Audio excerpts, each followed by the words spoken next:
যদি এই সরকারের বিরুদ্ধে আবার আমাদেরকে আন্দোলন করতে হয়, এটা আমাদের দুর্ভাগ্য।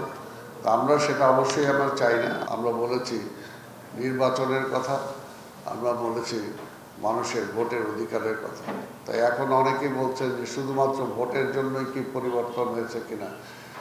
শুধু যদি ভোটের মাধ্যমে যদি পরিবর্তন না হয় তাহলে তো কিসের জন্য হবে? কারণ ভোটের মাধ্যমে যদি একটা সরকার গঠন হয় তাহলে সেই সরকারের জবাবদিহিতা থাকে। আর সেই সরকার যখন নির্বাচিত হয়, সেই নির্বাচিতটা আমরা বারবার বলেছি যে একটি নির্বাচনকালীন একটি কেয়ারটেকার সরকার থাকবে, যার মাধ্যমে তারা নির্বাচিত হবে। তাহলে নিজেকে নিজে বিজয়ী ঘোষণা করার কোনো সুযোগ থাকে না। তো সেই কারণে নির্বাচনটাই জরুরি। আর গণতন্ত্রের জন্য আমরা লড়াই করছি সেই পাকিস্তান আমল থেকে। পাকিস্তানিরা আমাদের গণতন্ত্র দেয়নি বলে, মৌলিক অধিকার দেয়নি বলে, ভোটের অধিকার দেয়নি বলে একসময় আমাদেরকে যুদ্ধ করে দেশ স্বাধীন করতে হয়েছে।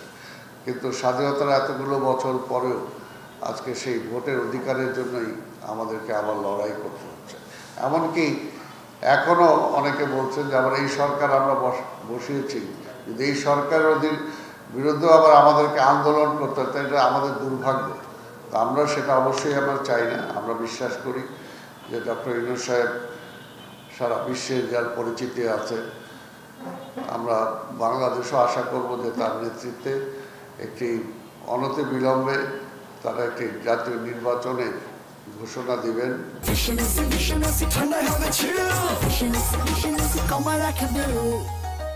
এই ঘোষণার মধ্য দিয়ে একটা সুষ্ঠু নির্বাচন হবে এবং সেই নির্বাচনে ডিসাইড হবে যে রাষ্ট্র পরিচালনা কারা দায়িত্ব পাবে।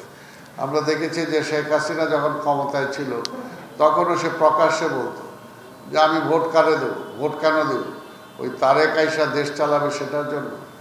তো আমাদের দুর্ভাগ্য যে এখনও সেই ফ্যাসিবাদকে বিদায় করার পরে আজকের অন্তর্বর্তীকালীন সরকার যখন ক্ষমতায় আছে তখনও অনেকে বলছে যে ভোট দিয়ে দিলে তো বিএনপি ক্ষমতায় চলে আসবে, তাহলে এখন এত তাড়াতাড়ি ভোটের কি দরকার। অর্থাৎ জনগণের উপরে যাদের আস্থা নাই তারা এই কথাটা বলতে পারে। পাশাপাশি আরেকটা যেটা, যে পরাজিত ফ্যাসিবাদকে আমরা বিদায় করেছি সে কিন্তু বেশি দূরে নাই, এই সীমান্তের ওই পারেই সে অপেক্ষা করছে। এবং এখন আমরা দেখছি মাঝে মাঝে তিনি বলে বেড়াচ্ছেন যে তিনি এখন পর্যন্ত বাংলাদেশের বৈধ প্রধানমন্ত্রী। তো সেই যে ষড়যন্ত্র, এই ষড়যন্ত্রের জাল যাতে আর বিস্তার না হয় বা সুযোগ যাতে না পায়, দেশটাকে যাতে আরেকটা অস্থিরতার দিকে তারা ঠেলে দিতে না পারে, এর জন্যই আমরা চাই একটা নির্বাচনের মাধ্যমে, একটা জনগণের ম্যান্ডেটের মাধ্যমে একটি নির্বাচিত সরকার যদি রাষ্ট্র ক্ষমতায় দায়িত্বে আসে তাহলে সেই প্রশ্নগুলো আসবে না। আর তা না হলে ষড়যন্ত্র চলতেই থাকবে।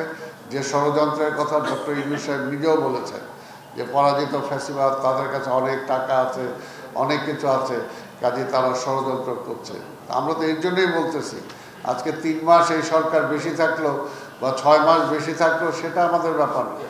কারণ বিএনপি ক্ষমতার জন্য রাজনীতি করে না, বিএনপি রাষ্ট্রের মানুষের অধিকারের জন্য রাজনীতি করেছে, গণতন্ত্রকে রক্ষা করার জন্য রাজনীতি করেছে, স্বাধীনতাকে রক্ষা করার জন্য বিএনপি রাজনীতি করে। বিএনপির জন্মই হয়েছে দেশের স্বাধীনতাকে রক্ষা করার জন্য এবং গণতন্ত্রকে রক্ষা করার জন্য।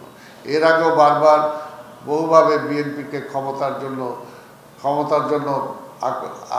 আহ্বান জানানো হয়েছে, কিন্তু বিএনপি সেই ক্ষমতা গ্রহণ করে নাই।